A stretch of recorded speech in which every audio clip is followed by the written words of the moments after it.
your sweet redemption. I will never let you down. Will it ever get sunny? Oh, I wonder, honey, baby, how you make me sway. You say it will. I'm calling your addictive brand. You say it will, yeah.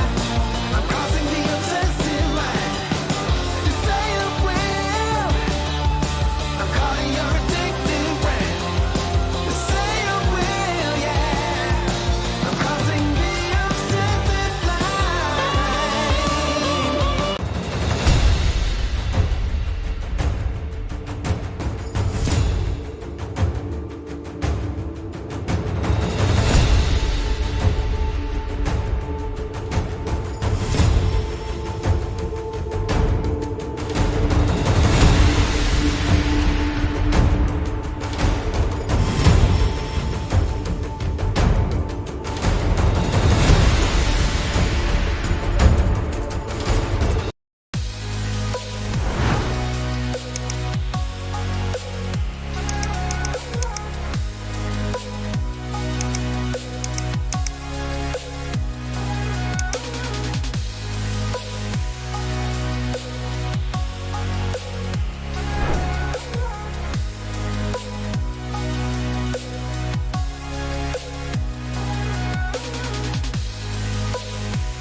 Good evening, everyone. Welcome to Simsport Racing International, where tonight we travel to Midrand, South Africa, to the Kyalami Grand Prix circuit. 4.5 kilometres, 2.8 miles of twists, turns, undulations and epic corners. Home of the Intercontinental GT in South Africa, with corner names such as Crowthorne, Barbecue, Mineshaft and Cheetah. You leave here feeling hot, sweaty and hoping to have had a fantastic race. But tonight we bring you the final round of the SSRi GT3 Championship. Cars from every stable, Mercedes, BMW, Audi, the cream of the GT3 world and the absolute best drivers of our community. We see Dean Riley currently leading the standards with some great consistency. Hot on his heels, Adrian and Tamachi only 29 points behind. Clyde Bainey in third, but out of the running for the championship. A drop round will still need to be counted, but the top two have had zero rounds already, so it's all to play for the first position. Thank you for joining us for the Tier 1 race tonight. If all goes to plan, you'll be able to see for the first time the Tier 2 race live. So if one fix of this great series isn't enough, Click subscribe, hit that notification bell and be alerted when the stream is live. I'm Dave Hedges. Our broadcast director as usual is Tom Vandermeer, and tonight I'm joined in the commentary box for the first time by Seb Kowalski. Evening Seb, welcome to Simsport Racing International. The race tonight we have in store is mouth-watering to say the least. Absolutely. I mean, it's a fantastic track. It's a fantastic grid of drivers. A very interesting diversity of cars chosen. I mean, we've got a bunch of BMWs, Hondas, Audis, Aston Martins, Bentleys, Porsches. Everything's there. Lexus, Mercedes. I mean, really everything. Every single car, I think, is on the grid that is allowed to be on the grid. And, it can't be better. And a championship battle to boot as well. Yes, absolutely, and it's looking pretty hot on track today as well. So I think at the moment we're looking at around 31 degrees air temperature, 40 degrees track. So for qualifying at the moment, it's pretty hot out there, and they're going to be struggling to keep the tyres even decent for maybe 2 or 3 laps. Yeah, I think there's a bunch of challenges here. It's to get the tyre pressures just right so that the tyres themselves aren't getting too hot. But you only have 20 minutes of qualifying, and 10 minutes exactly right now are already over. So you don't have much time, so you need to get these tyres up to temperature quickly, but don't overheat them. So really a big challenge here for a bunch of these drivers, and it looks like Nard Cox right now is the one who manages that the best with a 140.927, but championship leader Riley is not far away.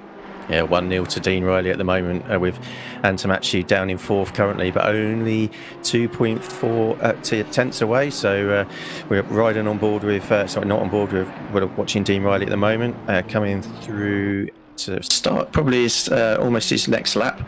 I think that's just gone through Cheetah into Ingwe.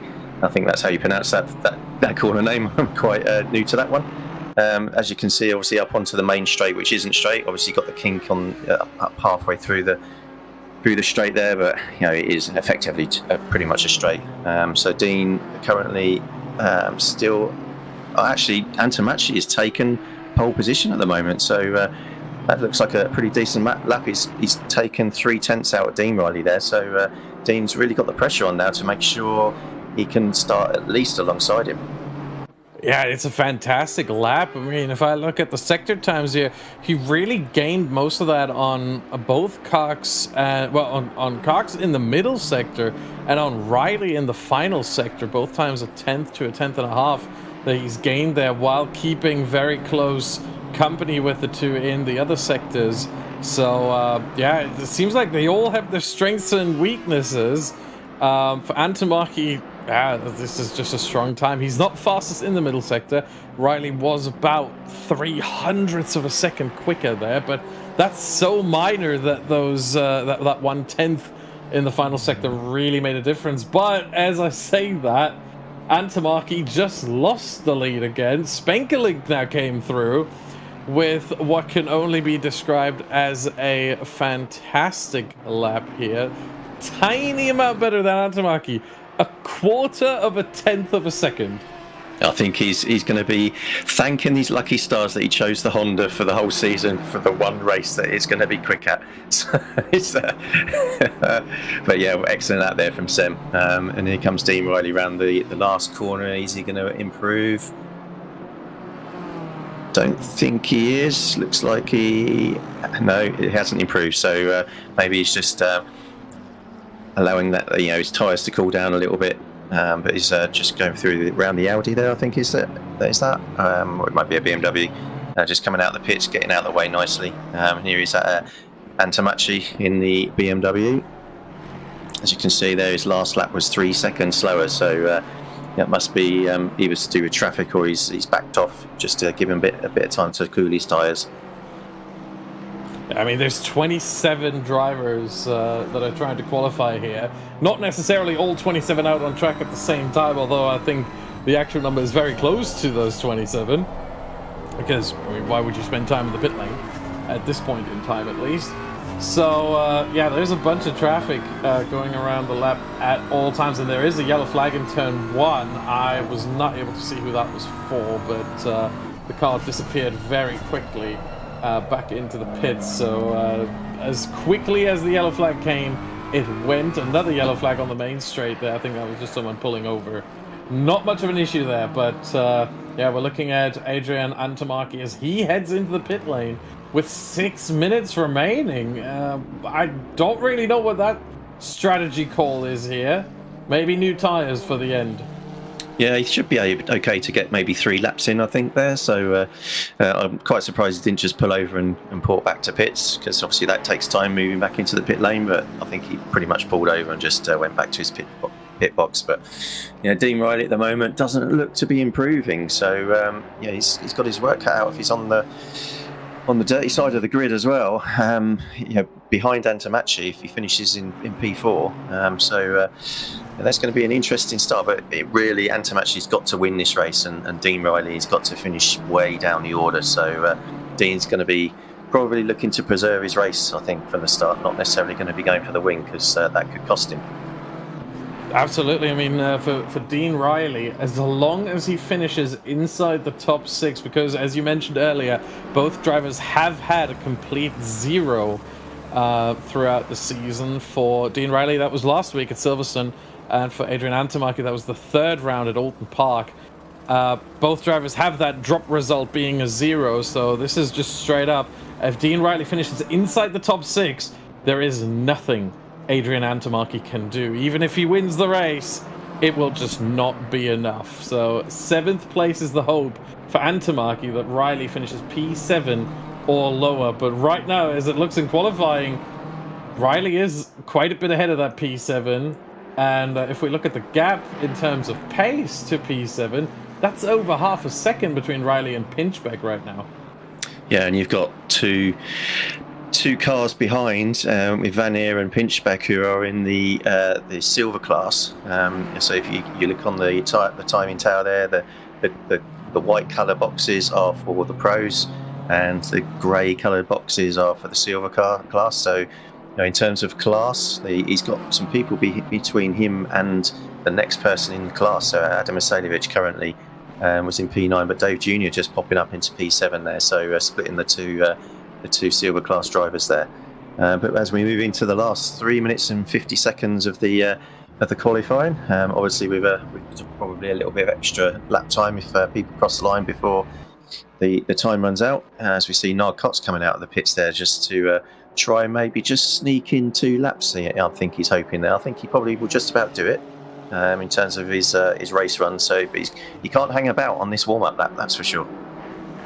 Yeah, and he's not the only one. Adam Vasiljevic also heading out of the pits there. So this is really, they're leaving it to the last moment here, because with a 1 minute 40.8 lap time, and that's the provisional pole time right now.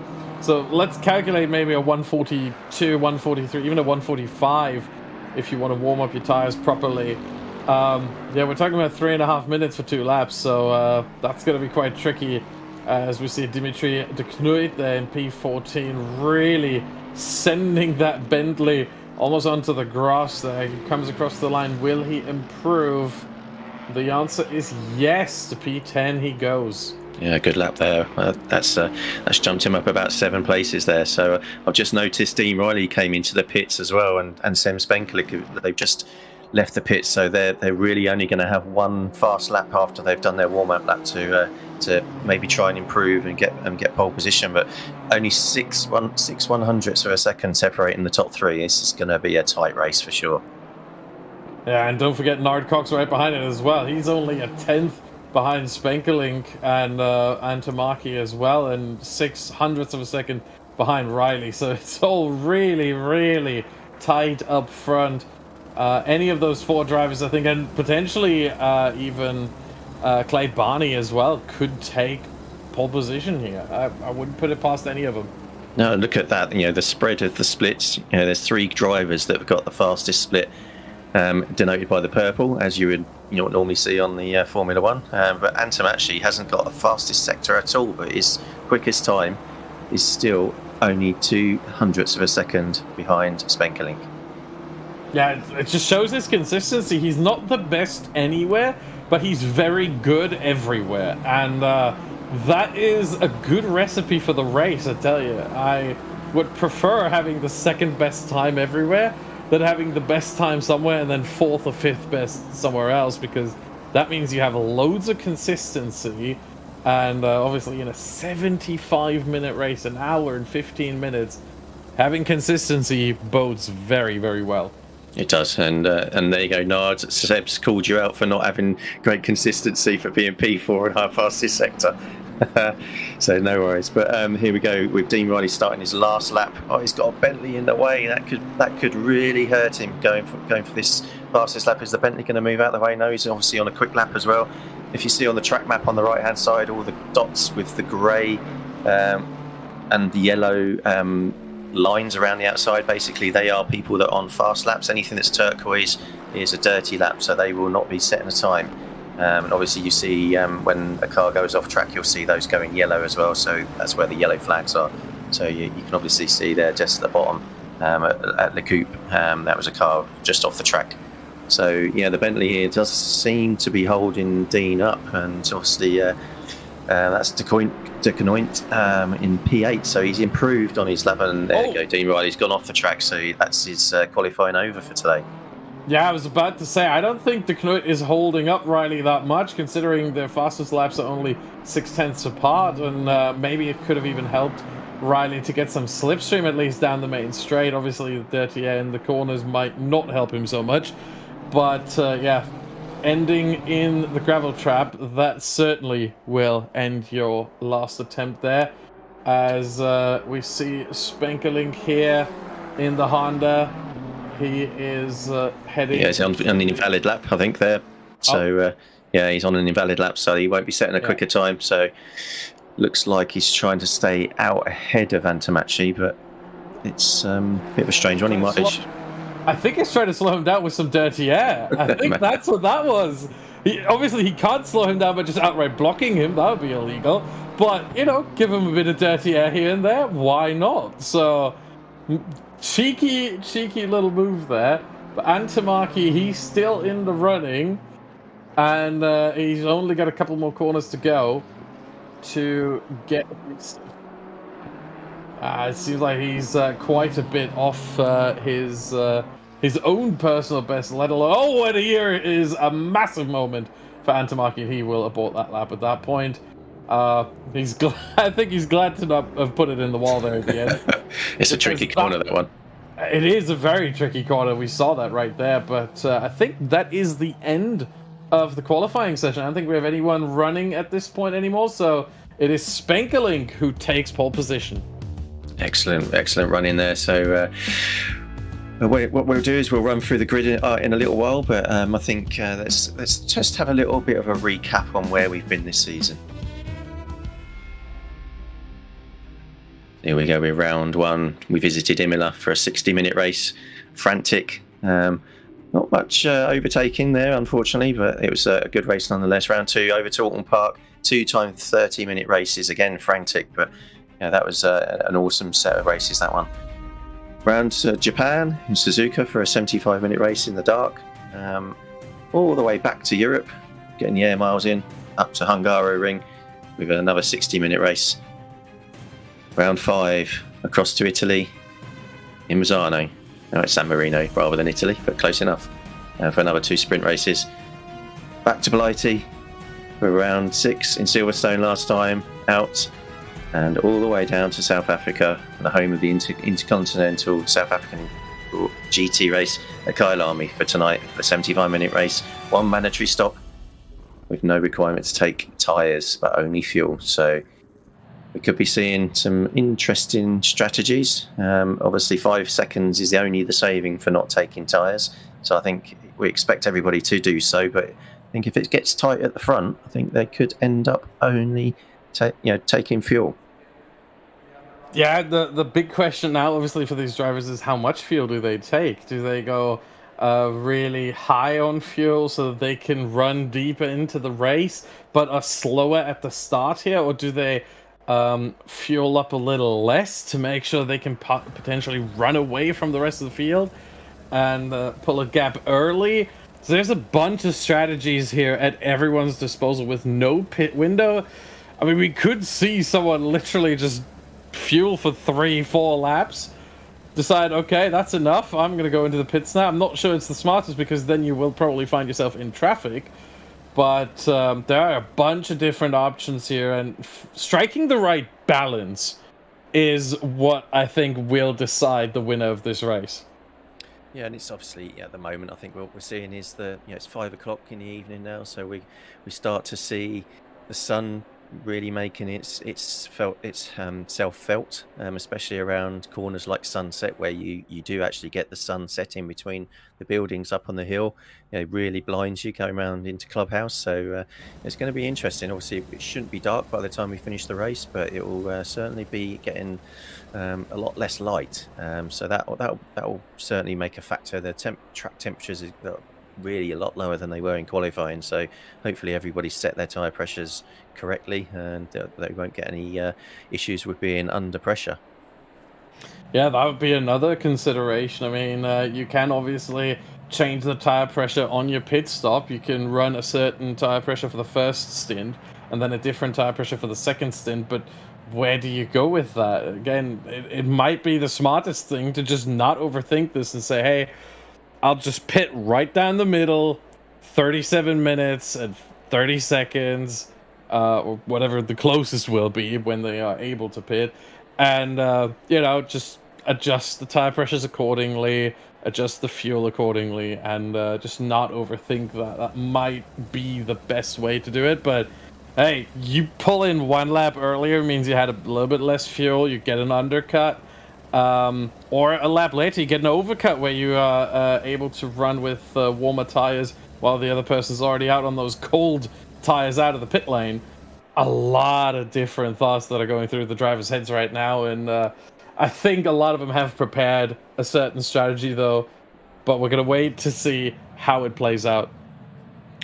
So, shall we? We've only a minute left to go on the clock before the cars roll off. Let's go through the starting grid. So in P1 we have Sem Spankelik in the Honda, P2 Adrian Antamachi in the BMW, Dean Riley in P3 with Nard Cox in P4, Clyde Bainey in the BMW in P5 with Avanir in the Soul, not the Soul Audi, but the first Audi on the grid, and the leader of the Silver class, Dave Jr. in the BMW in P7, with Dick Canoint in I think that's the Bentley in P8. Chris Pinchback in the SSRi Aston Martin in P9 with Adam Asadovic on the left there in P10. Lulu B, P11 with Alex Crawford in P12 in the Honda.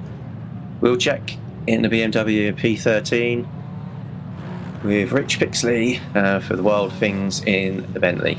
Sander Vale in the Audi in P15, Alan Van Druren in the BMW P16, Zverink P17, Van der Kran in P18, Mullard P19, Tractor P20, Medema P21, Tim Kroll in P22, Brophy in P23, De Bruyne in 24, Anthony Terhorst 25th, Lenson in 26th, and Planas in 27th.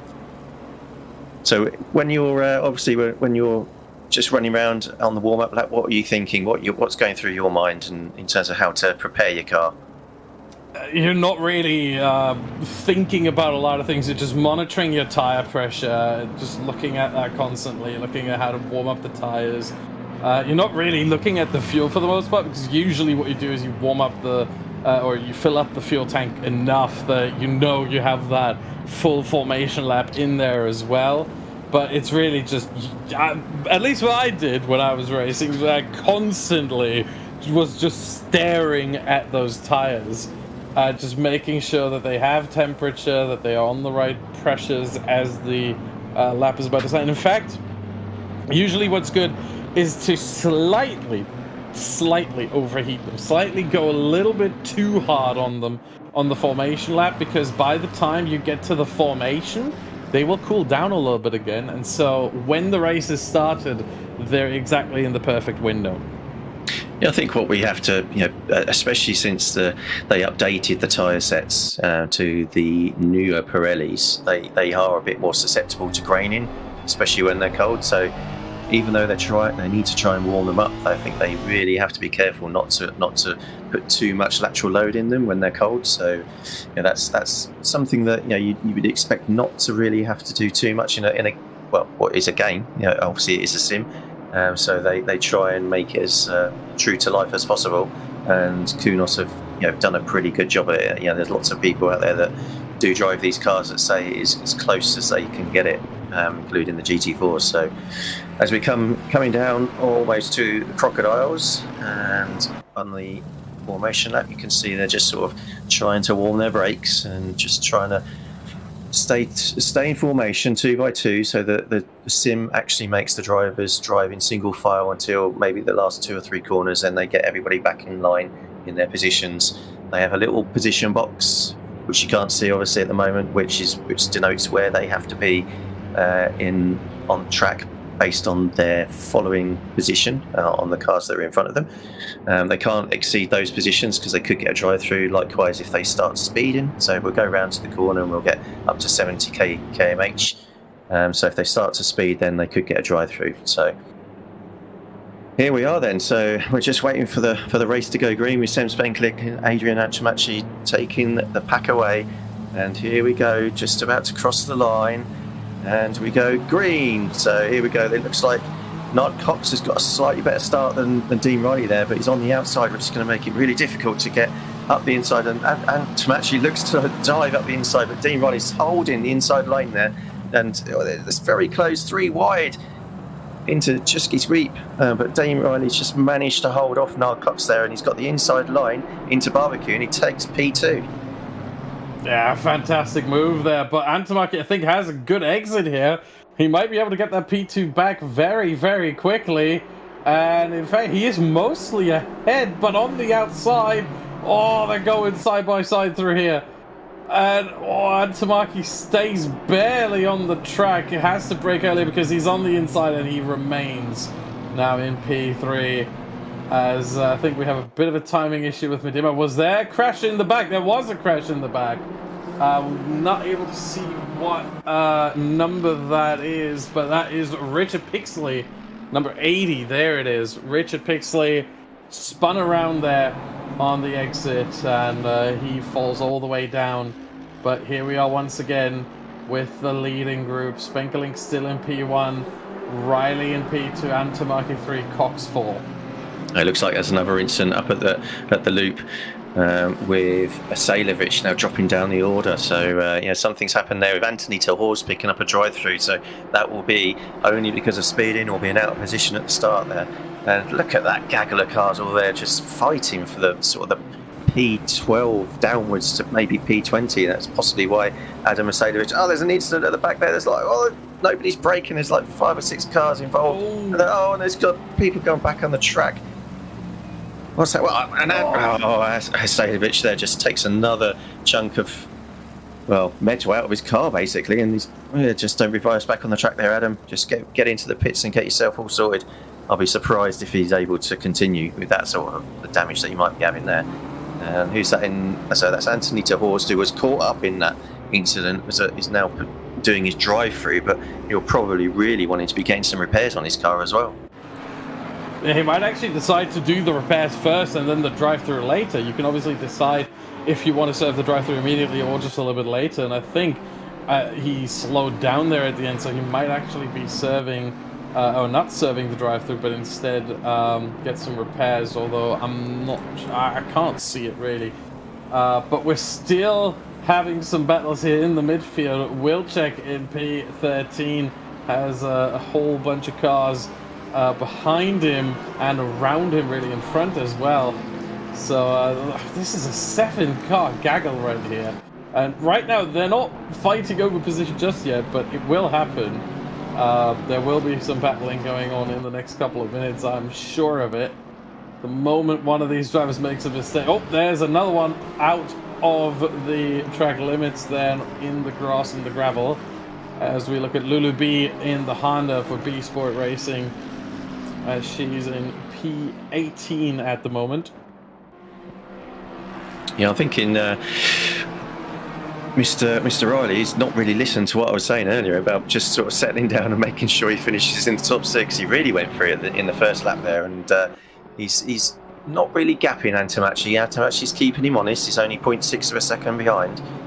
So let's just let him Spenkelink just stretch his legs a little bit there. 1.4 seconds. That's probably got him outside of any sort of drafting zone that they might have been able to do. So really, Dean's got to get his head down if he wants to keep Antamachi behind him. But if Sem Spenkelink gets off into the distance, then really it's all over. Yeah, I think Dean Riley took a page out of the Will Buxton Book of Wisdom. As long as you're in front of your rival, you can't lose the championship. Plain and simple, and that's what Dean Riley's doing here. He is in front of his only rival in the championship, the only driver who can dethrone him at this point. And at that point, sure, try to get into the top 6, but it makes it easier. As long as you're in front of your rival, there's just no way he can beat you. Oh, there's Alex Crawford around. That is the exit of Clubhouse, I think. Yeah. Yeah, Clubhouse. He's waiting for a moment to get back on track, but obviously you don't want to reverse into traffic because that basically will be the end of your race and probably someone else's as well. So he had to wait for the whole field to go through, and now he's back running again. Seems to be a very tricky corner. We've had a couple of incidents in Clubhouse already. It's a horrible feeling being basically facing the wall. We did a 12-hour here in the SRi series where I started the race and ended up facing the wall on the first lap at Barbecue. We basically qualified P2 and we were at the back of the fat pack by the end of the first lap. It's not a nice feeling, that's for sure. But yeah, he's got himself running. There's plenty of time left. Still an hour and 9 minutes to go. So there's lots of battles which seem to be aggressive or not. There seems to be a few instances. So I suspect he won't be finishing at the back of the pack. That's for sure. Yeah, one thing with these long races, 75 minutes. Obviously, most online racing, not necessarily league racing as we see it here, but most online racing tends to be in like short races, 15 minutes, 25 minutes, 30 minutes, really short races. As Anthony Tahorst leaves the pits again, I think this time it was for repairs. The first time it was for the drive-through, so he elected to put off the repairs a little bit, but he has a repaired car now. But yeah, with a longer race, it's very important to get into the mindset of, hey, there's still time. As long as you're on the lead lap, absolutely nothing is lost. And even if you're not on the lead lap, as long as that doesn't happen in the first 15 or 20 minutes, you can still keep going. You can still drive. There's still possibilities there. It's a long race. A lot can happen. As Antamaki, I think he was on the dirt there. He really pushes the car. He wants to get past Riley because I think he also just got the memo that, hey, as long as you're behind Riley, you're not going to win the championship. Yeah, and they're actually reeling Spenkelink in both of these, so they're not battling too hard, which I think is key to try and get back up to Sem. So Antamachi takes a little look trying to put Dean off, but Dean's a wily old fox. He won't be falling for that. He'll just be going, picking his braking points and making sure that he gets out of the corner with the best exit. And especially because Antamachi just seems to have a little bit of speed as Dean Riley puts his wheels onto the grass as he kicks up a load of dust and coming up into sunset, where you can now start to see where the sun's really in the eyes of the drivers, and especially if they've got their graphics turned up, it can really blind you. And so Antamachi's really hounding Dean Riley here, and Dean Riley has now taken 0.4 of a second out of Spenkelink on the last lap and a half. So they're really starting to put some pressure on Spenkelink there. So maybe Sem's put too much pressure on his tyres early on in the race, because it can really put dividends to your race. 34 degrees track temperature, so it's still quite warm, and that will be falling as the sun goes down.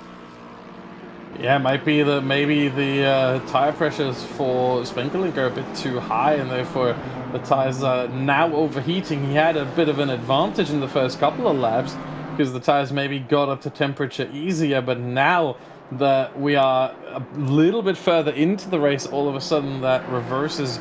His tires are maybe overheating a little bit, and Riley and Antomarki's are perfectly in the window. So yeah, that could be the reason why, as we see Sandovala here running wide in his Audi. That is a massive battle there with Tractor, Lenz and Muller behind. My goodness, Kroll up in front of this pack. I mean, there's a lot going on here. As I mean, look at how close that Porsche of Tractor is in P12 there. That's definitely, I was about to say that it could be an opportunity, but I think the Porsche doesn't have the straight line speed to go along with the Audi. No, it really struggles at this track for sure. As Pinchbeck looks up the inside of Mullard in the McLaren, not quite close enough there, Pinchy, but he's really hounding as well. So that this look at this gaggle of cars. There's 7 cars there. Any mistakes from any one of them there, and they're losing 2, 3, or 4 places. Yeah, I mean, it's easy to just make one mistake and all of a sudden, oh well, there goes not just your top 10, there goes your top 15 as well, all in one go. So yeah, drivers have to be at their best, hyper focused, and so far they're holding up well. A little bit of dust being kicked up again, but these cars can take that. That's not an issue whatsoever.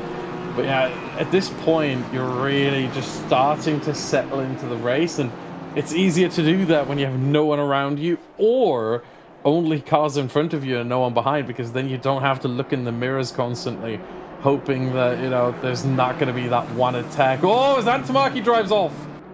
I just said that. It's easier to follow than it is to be the car in front, but Antomarki just completely overshot that corner, and that gives Dean Riley a little bit of breathing room and potentially the opportunity to put more pressure on Spenkelink in the lead. Yeah, he just took that. He just took the corner cheat, I think it was, and he just took the sausage too hard. It just sent him up in the air, bounced him across. It's a very high-speed corner. Just managed to run himself wide onto the gravel. Luckily, he didn't really make contact with the wall there, because that would have been game over for sure.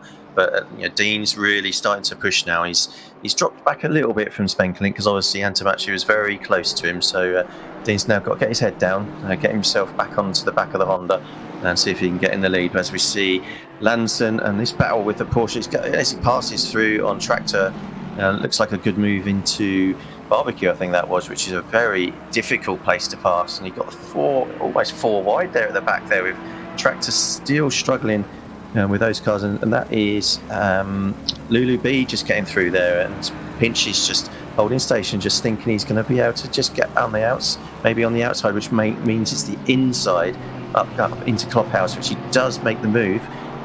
Still. He's come. Oh, that was unfortunate. He just got out onto the grass, and which sort of pulled him back into the place of Chris Pinchbeck. So that's unfortunate. But as we said earlier, it's just one little mistake that could cause you to lose 3-4 places. And I think he made a mistake up onto the start-finish straight there, which really caused him to go backwards. Yeah, I don't really know who to blame for this one. I think this is what you would describe in a textbook as a racing incident there between the two drivers. I don't think there was anyone to blame there, really. Just as you mentioned, one goes out onto the grass a little bit, gets pulled back in. The gap that the inside car, Pinchbeck in this case, left was just about a car width, which is legal. That's what you're required to do, not much more than that. But yeah, because of the grass there playing a role, that wasn't enough, and then unfortunately Tractor ends up in the wall there, and he's down to P18 and out of this group that is still battling over a top 10 position and a bunch of top 15 positions. It's this early in the race. For sure, and yeah, it is really early, but only 15 minutes gone, but it's still a long way to go, and this course can bite you in terms of track cuts and just spins, because it is an old school course. It's there's no big runoffs like you get at Paul Ricard. It's gravel, grass, AstroTurf, and big sausage curves that will throw you off. As we see Dave Jr. at the moment, he's really putting some pressure on Van Eer ahead of him in the Audi, and the Audi is a very quick car around this track, and it's very difficult to pass. Unlike the Porsche, which does struggle on the straight lines, it's good around the back part of the course, but the Audi is so much better around the whole of the track, really. As Dave Jr. just sort of takes a nice line there, and nice and tight, and gets around the Crocodiles, and then into Cheetah and into the last corner, and he looks a bit closer here, so he might have a run down into Crowthorns, which Vernier probably would like him not to be able to do, so you might see him jinking across, but actually it looks like he's got a much better run out of the last corner here, so he won't have enough alongside him to make a move. As we see Lanson, who's gone off at Cheetah, I think that is, and he's coming around the last corner, so that Cheetah bites again. We used to call that Archie's corner because there was a massive incident that one of our fastest drivers had there in the past, so it's been renamed, but it's back to Cheetah now. As we see Sandoval just looking to try and take on Kroll there in the Lexus, and he looks like he's going to get up on the inside of Barbecue, and that's again very brave, very good driving from both of them, but Kroll's got the outside and he's back into position, so hopefully Sandoval maybe needed to lift out there just to make sure he didn't collect Kroll on his way back onto the track. Yeah, I think Sandoval got a bit of a run through the Jixkay sweep out of Crowthorne, and he was trying to get past, but then realized he had nowhere to go, had to slow down a little bit, actually get out of the throttle from what it looked like from the outside, and then sent it up the inside of Barbecue, but to no avail, and he remains therefore in P11, as we see Dave Jr. now up to 6th, past Vernier, and that BMW is gonna make its way out of that group, I would expect at least. Although, here comes the sausage on the inside. Want to stay away from that one. And they all do, it seems. Yep, they all do. Wonderful stuff. And P6 for Dave Jr. Yeah, it looks like Anthony Tahorst is back in the pits. It didn't look like he cleared his pit stop the last time he was in there. So I wonder if he's going to be DNFing. He's way behind there, I think. So he might have thrown in the towel with this one. It was an unfortunate first couple of laps there, and obviously getting the drive through as well. You don't want to get caught up in an incident, that's for sure.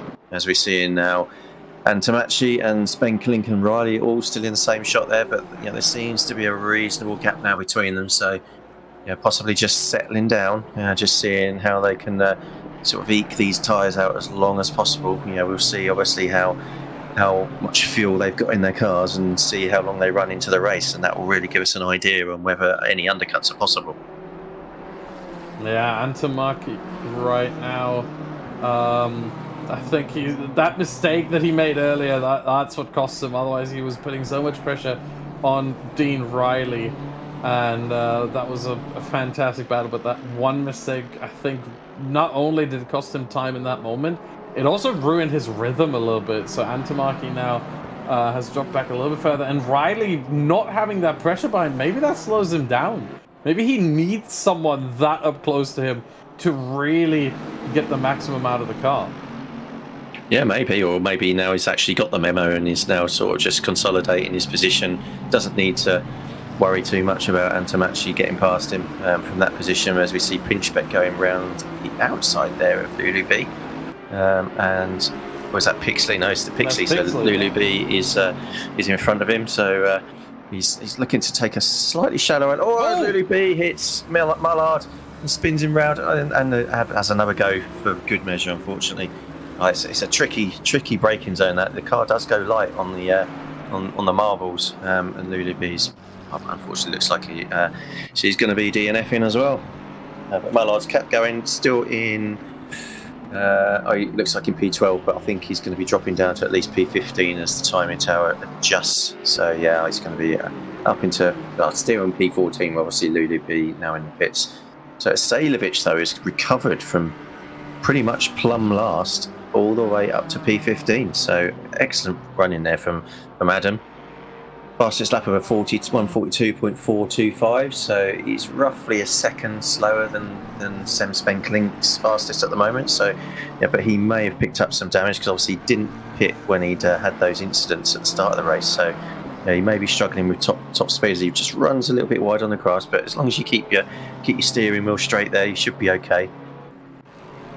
And round into Sunset. So is he going to be catching? Oh, and that's Sandoval really just sort of losing the rear end of the Audi there, and Chris Pinchback is looking to pounce on him after that mistake as he comes up the hill around the S's to the loop, and which is corner 10 and 11. Which is a sort of a double apex thing. So as we see Pixley really trying to take advantage of Pinchback being held up with this race with Sandoval. Yeah, I mean, that was a great save there on the exit of the corner. It looked like he was going to lose it, but he held on to it in the end. And Pinchback once again just having a tepid little look there up the inside, too far away to really do anything. But the one thing it does, this is psychological warfare, it feels like. He's just sending it up the inside just to see, is he going to react? Is Sandoval going to react? And so far, that hasn't happened. But that doesn't mean that it won't be effective in the future. The more you just show yourself in those mirrors, the more you show, hey, I'm right here, and I can take that position whenever I want, and I can take it here in turn 2. As he goes up the inside, but I think Vale gets the better run around the outside. Just more speed to carry there. Oh, he gets really close with those 3 now. And now Pinchback actually has to go slightly defensive. Vale runs wide. Oh, that's Pinchback's run now towards turn 6. And who's going to have it? I mean, Pinchback's around the outside. That's going to be difficult around here. There's just not enough grip. But he tries the switchback. Turn 7 now around the outside. That might be more possible, but again, it's just not there. And now Pixley might have an idea there, but no, he does not. Wow. Everything stays the same, but that was quite entertaining to watch. It's excellent close racing. Pinchback's looks like he's got a run up into the loop as well, and you know he needs to get on the power early, but Pixley's going to get up the inside of him here, but he's made the move, and Sandoval's really struggling with the rear of his car, which is a normal thing for the Audi. After about 10 laps, you really start to lose the rear, and it does look like he's struggling. Whereas Pinchback going to stay up the inside of Pixley. It looks like the excellent close racing is still, and Pixley's got the A position here up into Cheetah, I think it is, yep, and round to the end of the lap. So Pixley capitalises on really Pinchback trying to get past Sandoval and just losing position there of the car on this track.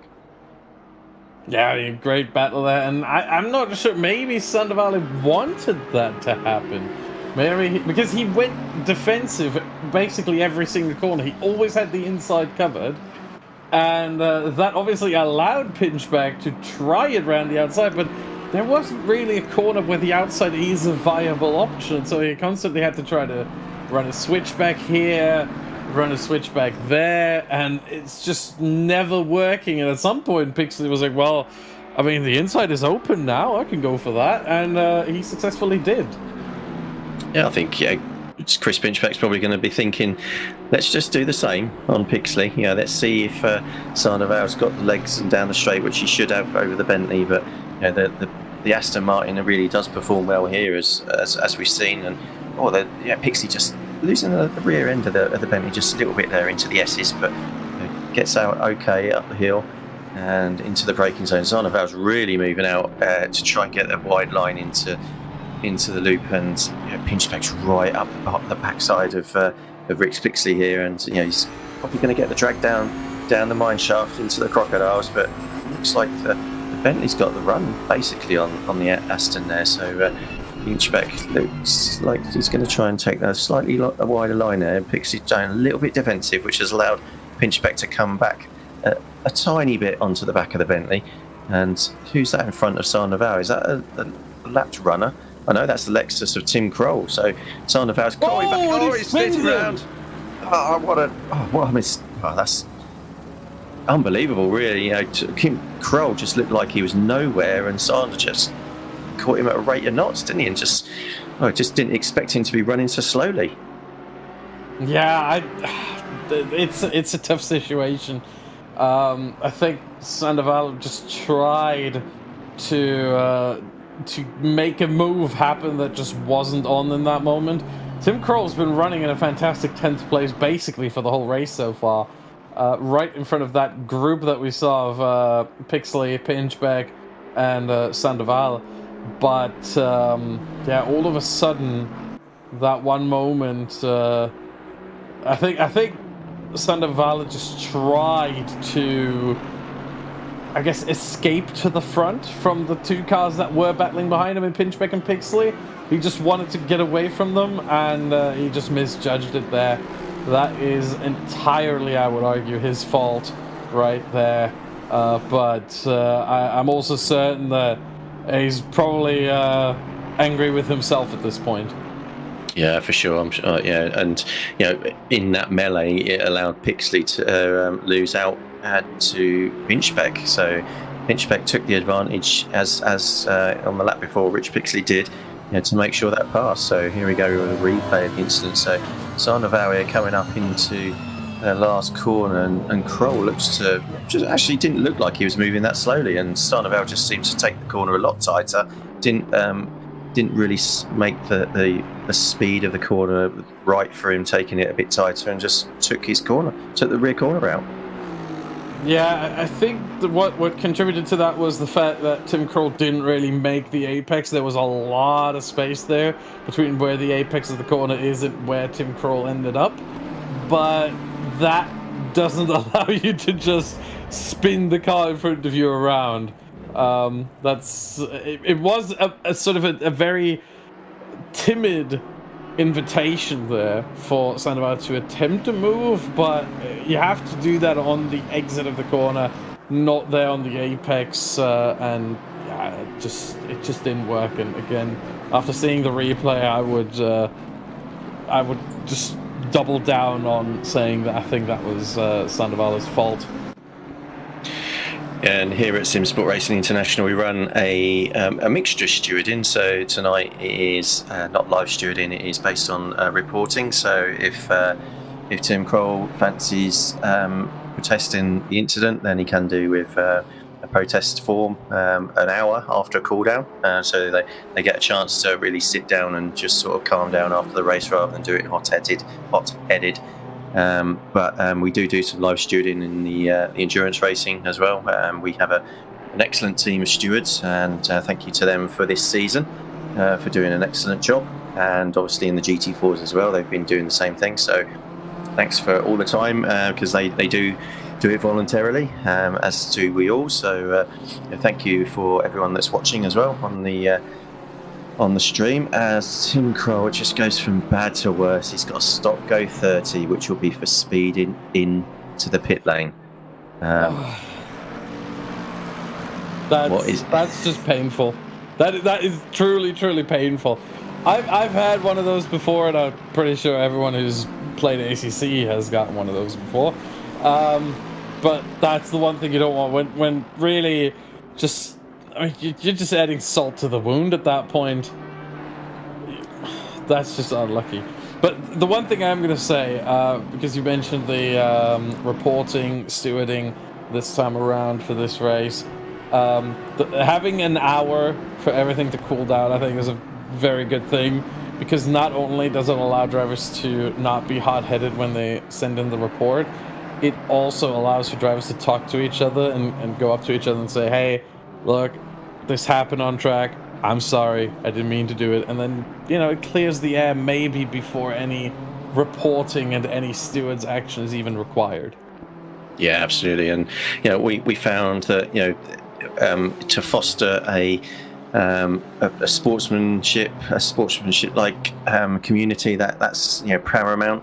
But, we also like to see drivers challenged in terms of what they've done, because that's in reality the only way that they learn how things could have been different. And I think maybe Kroll could have looked at something that he could have done differently, as well as Sandoval there. So it's all about learning and making yourself better, even if you're the person that's been involved as the one that's come out worse, or the perpetrator. So it's important to look at that from an objective point of view before you protest as well. Is it really any point in me doing that? What's going to be the overall reaction to the incident, or is there going to be any reason or any benefit out of doing it? And generally, you're not going to get your race back, are you? If you protest. So, I tend to take the view that if it wasn't malicious, it didn't look malicious, then it's just a racing incident. I'm a bit different in that regard, but not very much. Let's just say that. I think for the most part there are more racing incidents than I think this generation of motorsports fans really think, for the most part, because I grew up at a time where a little bit of rubbing his racing was quite normal, even in a series such as, well, not F1, but even there, hard fighting was normal, and you don't just run to the stewards every time that a hard fight doesn't go your way. So it's part of the course, especially with GT cars. These are built sturdier than open wheelers, so a little bit of contact here and there, absolutely fine. And I don't want to say encouraged, but it's nothing that will be looked at. But in an incident like this, where you have a car being spun, let them talk to each other after the race, and maybe that'll clear the air. Meanwhile, looking ahead, the gaps have increased, I think, between Spenkelink and Riley. Is that 3 seconds now? Yeah, 3.1 seconds, I think it is, and then Tamachi's now only 1.7, so he's holding station really with Dean Riley. So just waiting to see if Dean makes a mistake, but really, Tamachi needs to get past Dean Riley and needs to get onto the back of Spenkelink pretty quickly. It could be, this again lends a bit of credence to my theory that Spenkelink is running slightly higher tyre pressures. It's getting a bit colder now. Obviously, we're getting towards evening time on the server. And remember, early on, Spenkelink had an advantage. That was because higher tyre pressures means the tyre get up to temperature quicker. Then he sort of had a little bit of a slump. And that means that maybe his tyres were overheating, whereas Riley and Antamaki had perfectly balanced tyres. And now, all of a sudden that it gets colder, Spenkelink is finding more pace again. So I think he's actually running slightly higher. Really just, we're talking maybe 0.2 psi, maybe 0.3. But over the course, like lap after lap after lap, that makes a difference. Yeah, and he's starting to lap people now as well. So obviously, we've got some back markers that could get in the way. It looks like all the people at the back have pitted as well. So they're going to be running to the end from now on. So it's going to be interesting to see if they really start to get in the way. But I think at the moment he's got pretty much half a lap now until the next one. So obviously for Riley and Tamachi, they really need to clear the back marker quickly. To keep on the back of Spenkelink, because Spenkelink did it on the pit straight, so that was the best place to do it into turn one. There's a maximum minimum time lost in terms of that move. And Antamachi's now only 1.5 seconds behind Riley, so starting to reel Riley in a little bit. 0.2, 0.3 a lap. As there's a yellow flag, I think, with Van Drunen, and has he gone off into the wall? Oh, he's a bit away from the wall, but I think it may have been because he bounced back from it. He definitely returned to the pit lane there after what can only be described as seemingly a crash. So that's another driver, I think, out of the race here. So they're really dropping quite a lot. I think we're down to 22 runners at this point, maybe even 21. Bunch of drivers we've already lost, so yeah, very, very unlucky, the situation here. And we're getting towards halfway point of this race. 5 minutes left until we're there. 37.5 is when that will be. So the strategy, I think that's heating up right now. Where is the point where you go into the pits? How much fuel do the top three have in their cars? Where will they end up in traffic? All those decisions are now going through the drivers' heads. I would assume most of them do not have any spotters or engineers with them, so they have to make those calculations on the fly. and look at the track map and sort of estimate where they will come out. Really tricky, this, and this I think is where the race can be won or lost. But as things stand, Dean Riley would be the champion. Yeah, I think, looking at the track map as we can see on the right hand side of the screen there, if you've got the fuel, you'd be running as long as you would, as long as you can, for sure. Oh yeah. Because then you've got more chance of the other cars pitting behind you and maintaining that space, for sure. But Dean Riley now, it's just stabilised a little bit, still 1.5 seconds in front of Antamachi, but Dean Riley now also only 2.3 seconds behind Spenkeling, so maybe a little mistake from Spenkeling, because of course Dean Riley just to give a little bit of shade of light in terms of his catching up as we start to see the headlights now to start almost making an impact on the track as it starts to get darker here at only 5:42 p.m. So probably going to be about 6:30 by the time the race ends, so the sun's going to be quite low, but not it's not going to be dark by any means, and thankfully so, because this track is a nightmare to see the cars when it's dark. Yeah, there's not much external lighting around, so it's quite tricky to run this circuit here when it really gets dark. So thankfully we're not going to get there. But yeah, I'm still thinking about, really at this point, you said it with the track map, like the next car from Spenkeling right now is heading to the last couple of corners, is heading to the Crocodiles. In fact, is in the Crocodiles now as Spenkeling is driving through Clubhouse. That's 6 corners difference. That's almost half a lap, really. So they have nobody in front of him, no lapped cars in front of him whatsoever. So yeah, at this point you really run until your tank is empty. You just stay out, you just keep lapping, because there's just nobody who can slow you down at this point. Yeah, and Wilczek there who's back in P14, who's the first runner who has pitted already. I'm just going to have a look for his gap to the leader when he passes over the start-finish straight, which is going to be in 3 corners time. So we'll pick that up in a second when he crosses the start-finish line to see how long he's going to be, because he is actually a pretty quick driver normally. So it may be that his early stop has given him some free air to get a decent jump on the people ahead of him that have basically not stopped. So we are now Asailovic in front of him, who is 59 seconds behind the leader. So that is almost a pit stop. And Wilczek crosses the line. And he is, if the timing screen would work okay, I'm not getting actually the interval for the leader, unfortunately. So it says for me 7.8 seconds plus a lap that Wilczek is behind Spenkeling. So he's actually behind. He's not behind him though, is he? I think he's in. Is he in front? Wilczek is lapped. He's lapped. Okay, that's why.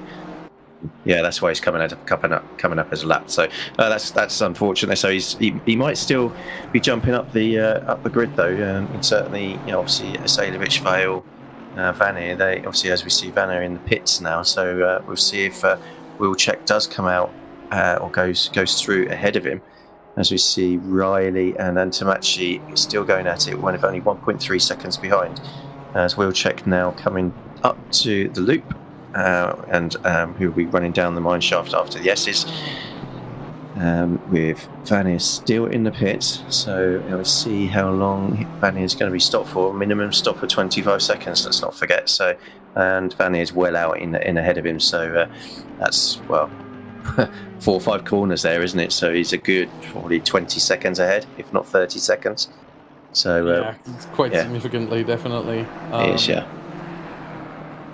We're gonna have to wait until the gaps update again for Vanier, and then we can sort of assess how far. Because obviously we know that the lap times right now are around 1 minute 41.9 for Riley and Spenkeling, as well as 1:42, sort of in that area. As I think we have, both Spenkeling and Riley in the pits now. So they're going exactly at the halfway point. That means we have a new leader, and it means that the 2 drivers, the 2 championship rivals, Antamaki and Riley, are now separated. But what is where is Spenkeling going to come back out? I think they both ran out of fuel. Otherwise, you would just continue like Antamaki is doing here. And the thing that I'm thinking right now is maybe that overcut from Antamaki is going to help him, because his tires, I would assume, are still in decent shape. They're certainly warm.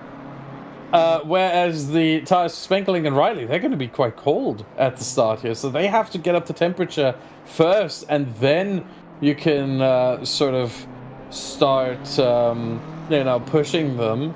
So Antamaki might find himself, if he pits this lap, he might very well find himself in the lead of the race. I think Antamaki will be praying that, Riley will be praying that he hasn't got enough fuel to carry on, because if he did, then he was holding station with Riley, and if he's got enough fuel to run for another 20 minutes, then the pace really was there.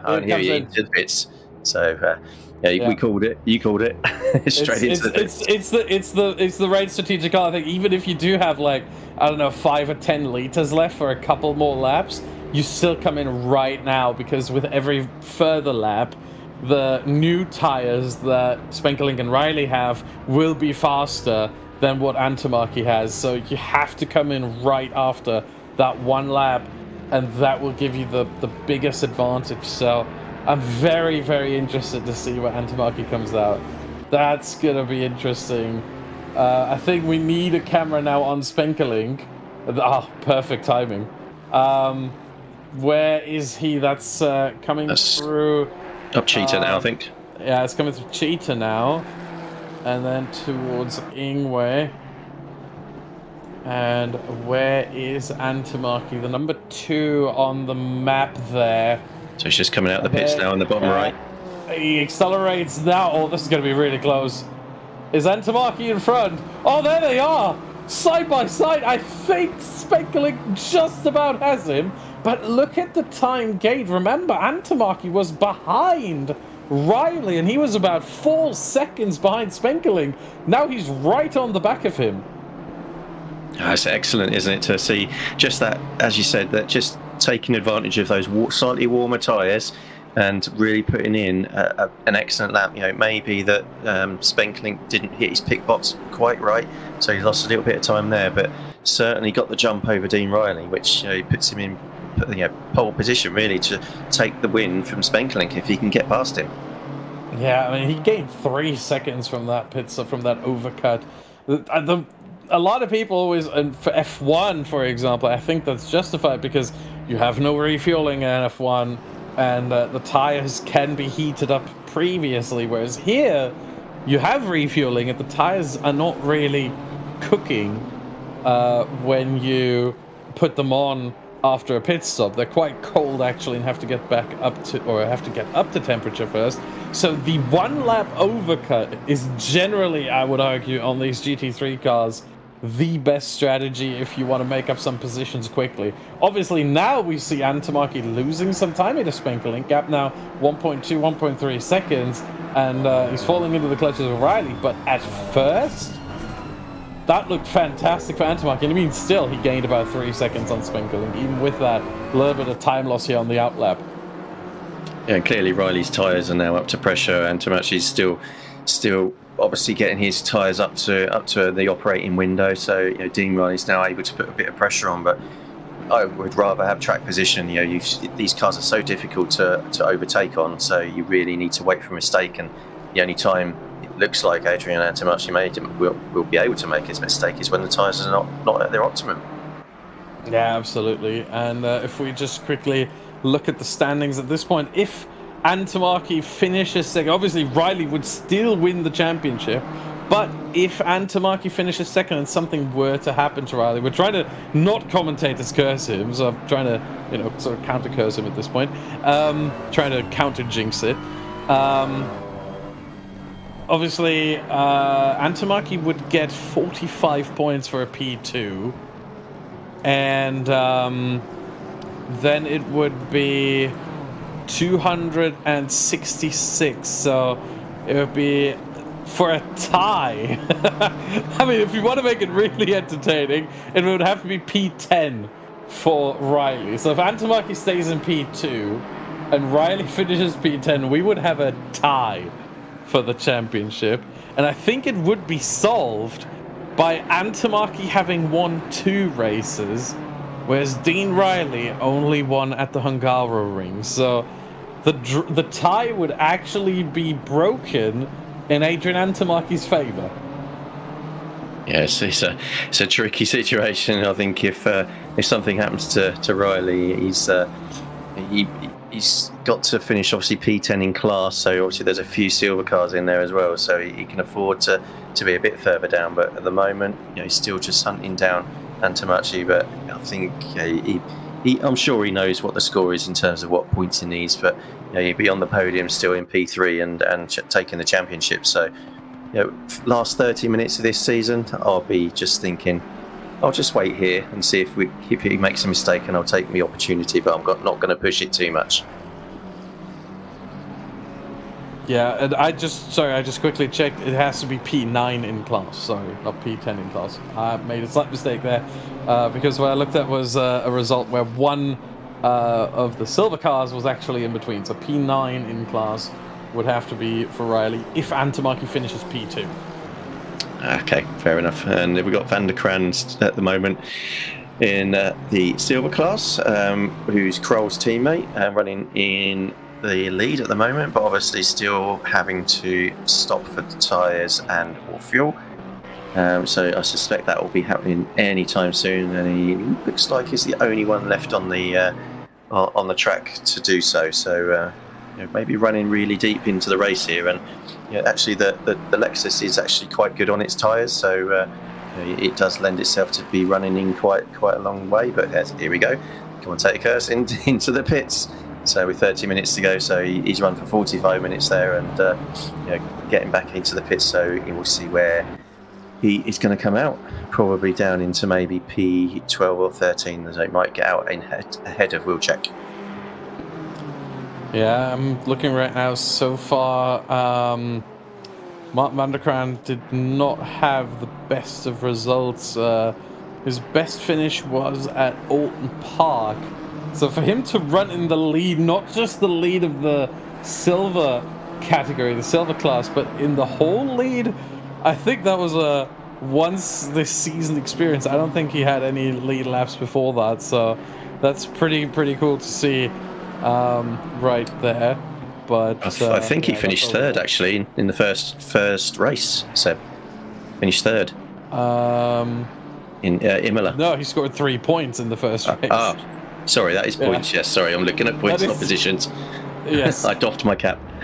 He did finish 42nd overall, but yes. Obviously overall doesn't really count. So, but yeah, he didn't get too many points there. There he goes. He comes out of the pits, and we'll just wait for the timing tower to adjust.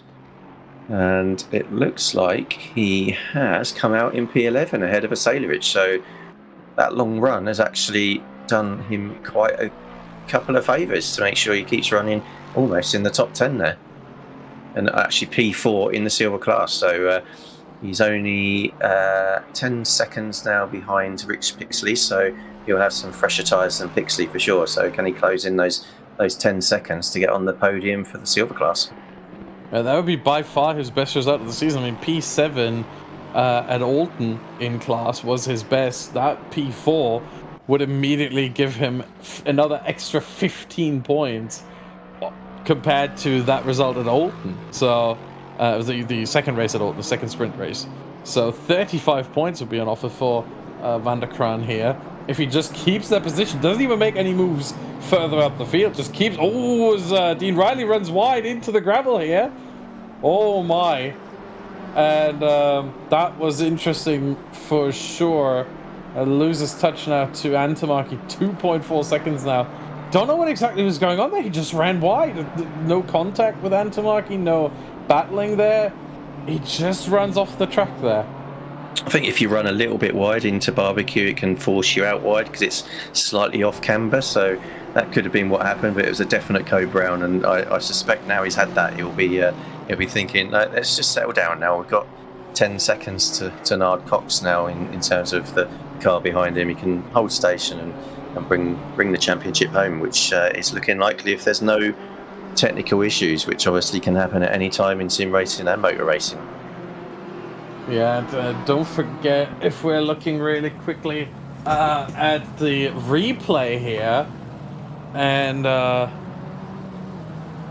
so we see him follow pretty closely, and then there it is. Yeah, so he came onto the gravel on entry, or the grass, I think, the little grass strip there on entry.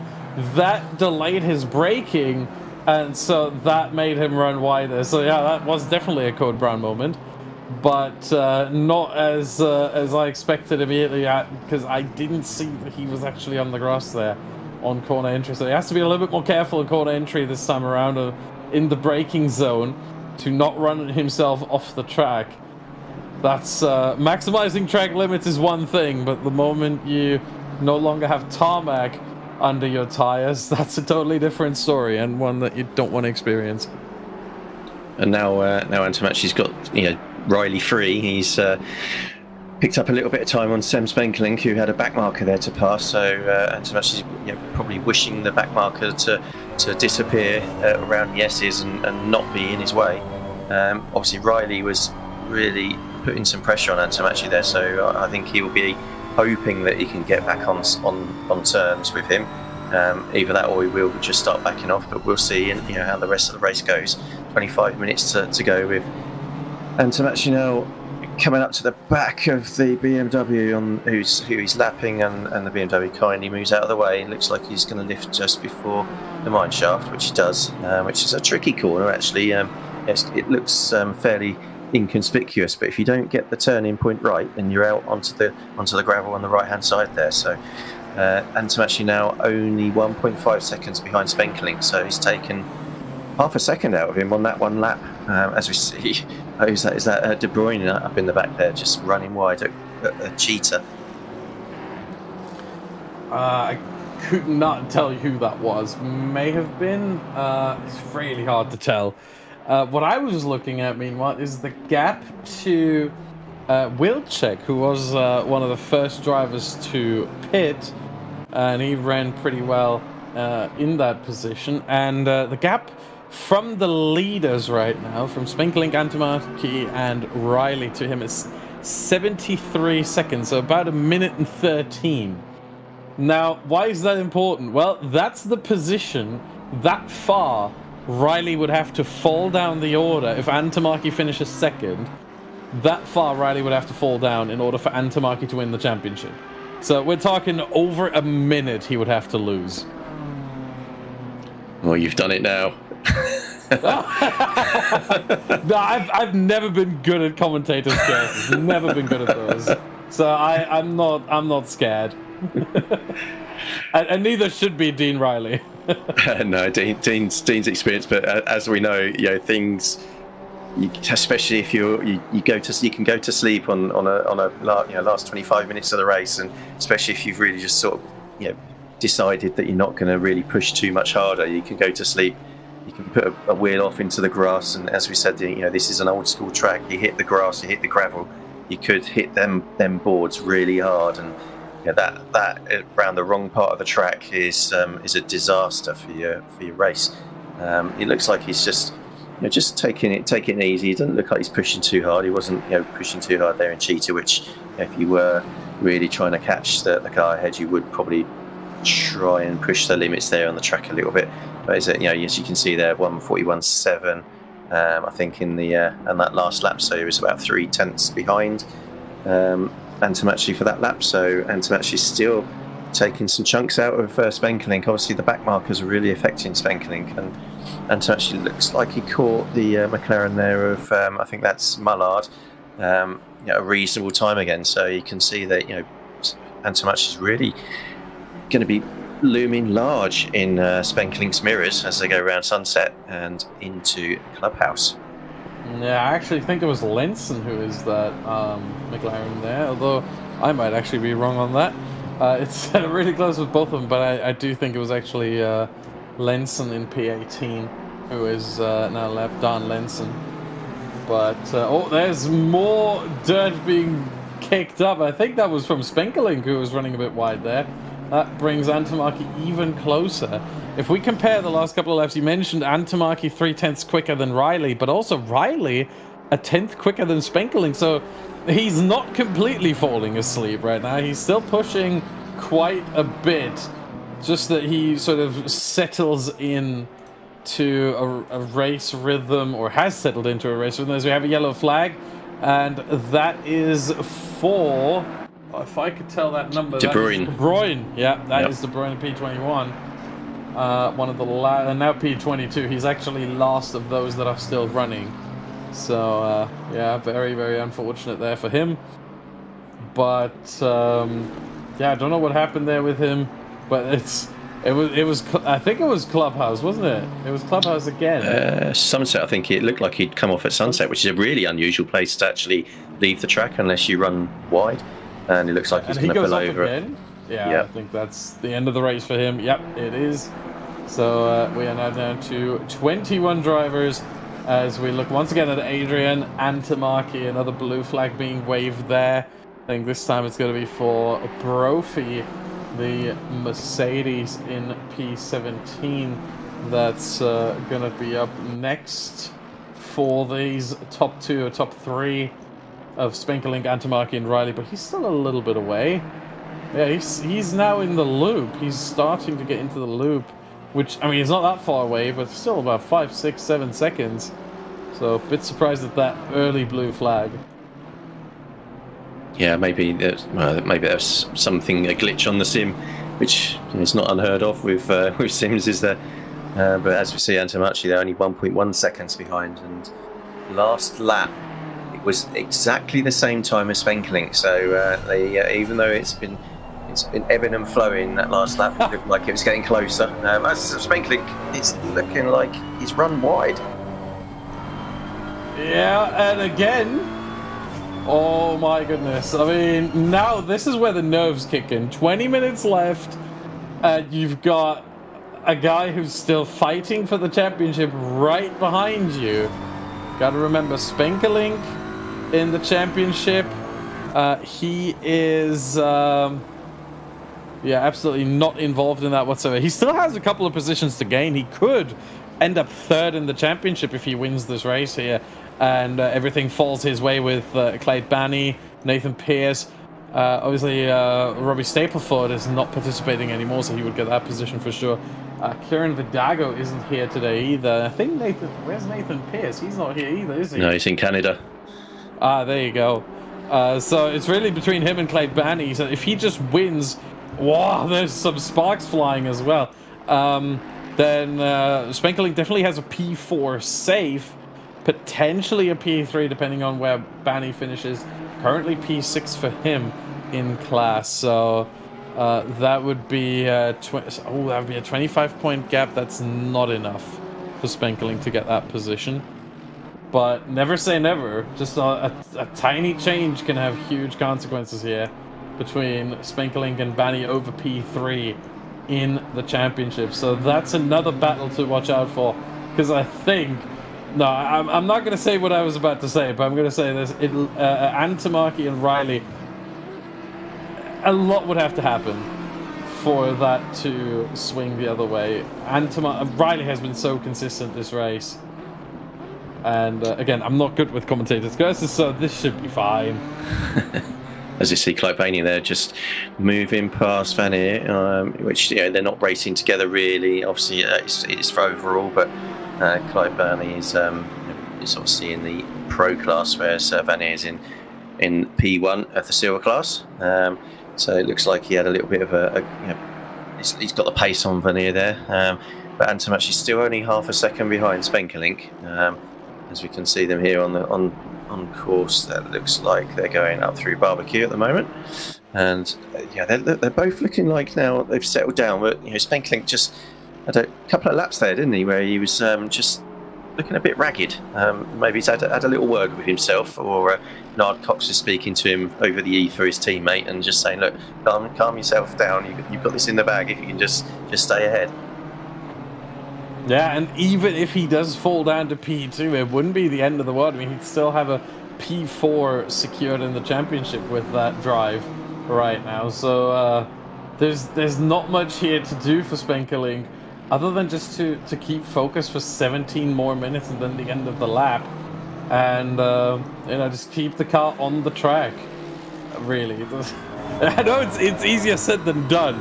I've been there before, but obviously the drivers have raced for almost an hour at this point already, so concentration is starting to wane a little bit for some of these drivers. Yeah, and it's obviously as we get later in the year, it's obviously summer, and in Europe it's obviously probably quite warm at the moment, as it is over in the UK. And although we are playing on computers, it is very physical, and these guys get very hot, they get very sweaty. It's very physical, especially with the direct drive wheels. All that you're missing really is the G-forces of the real car, which is it obviously adds to the immersion. Some guys have motion rigs as well, which allows them to feel some of the movements in the seat that you would do in the real life. But in terms of the physicality, it is almost on par with racing in the real life, especially when you're racing this close, as Antamachi only 0.4 of a second behind Tim Spenkeling, and is really putting the pressure on. 2/10. Yes, he's got a nice drag up there into Sunset, and he's looking like he was just having put his nose in there at Clubhouse, but he's living to fight another day. So Spenkeling's just thinking to himself, now I'm not going to move, I'm not going to allow him the space on the inside if I can, but he's thinking 0.2 maybe is a bit too close. Was that a little bit of a flash of the lights there, or was it the sunlight on the back of Spenkeling's car there? I'm not sure, but that was the sunlight. Yeah, he looks like he's got a decent run out of the loop there. So down into the Crocodiles, and taking a slightly wider line there than Antamachi, which allows Antamachi almost to close back up onto his bumper, which he really needs to be. And going through Cheetah and into the last corner, it looks like just a little bit of the rear end stepping out there, which has allowed Spenkeling just to gain those 2 or 3 car lengths, which might be enough to get him down the straight first. And that Honda's very fast in a straight line. Yeah, the last 15 minutes, meanwhile, have come, and that basically means we have, I would argue, about 9 laps left.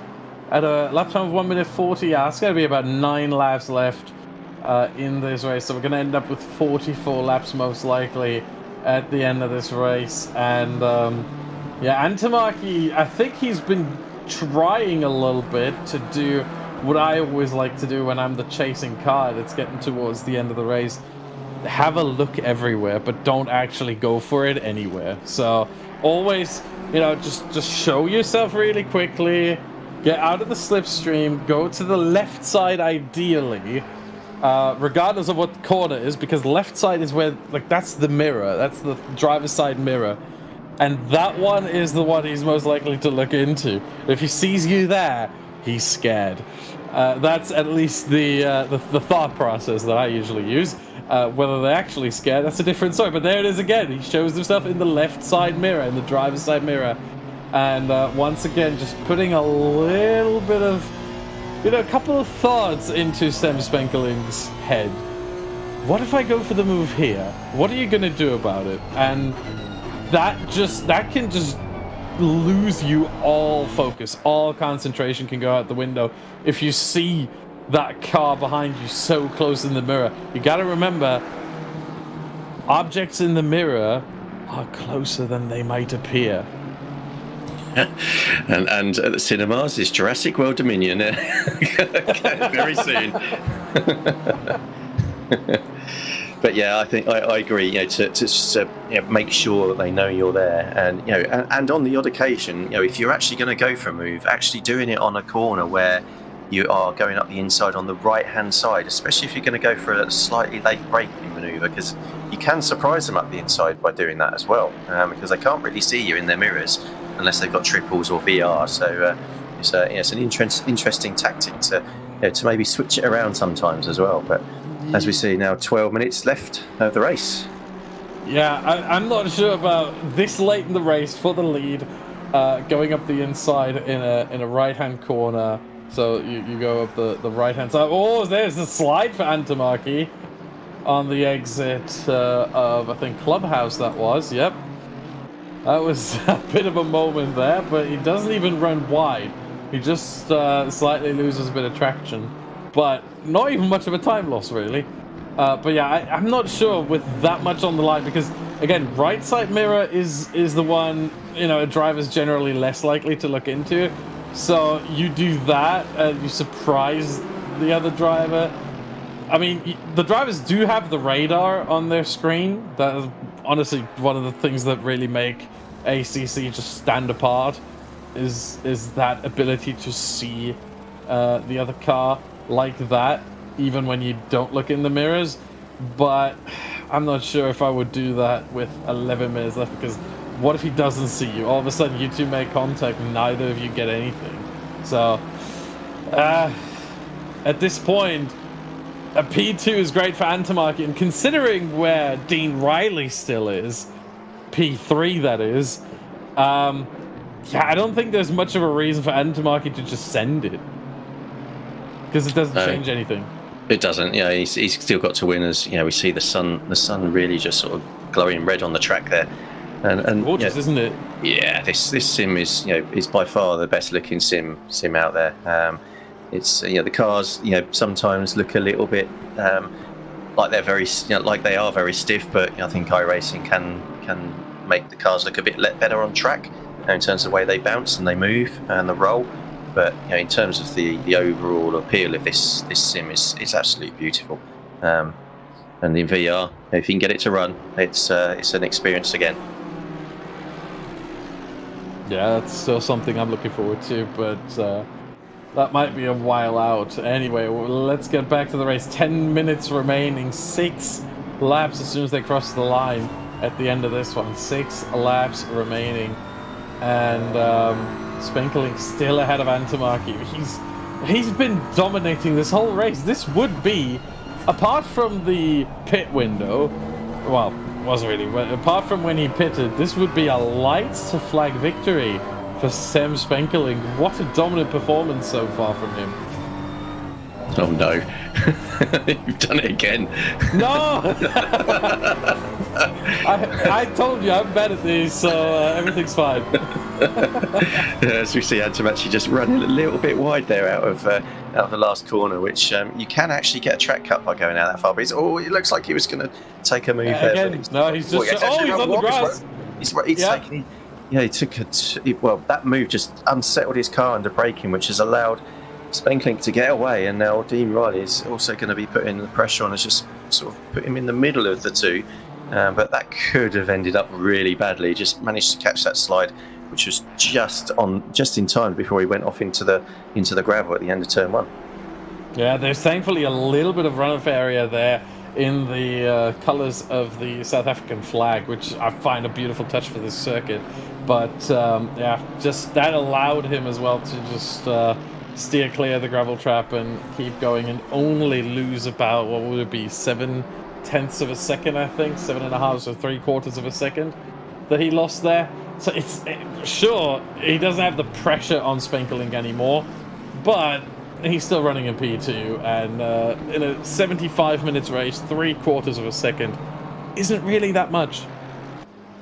No, it's not. I'd like to be 3/4 of a second behind P1 at the end of one of these races for sure. And yeah, having won 2 races already this season, he's new to the community, but he's shown that he's got excellent speed and great racing ability as well, which is obviously very important when you're running so close to the cars up in front.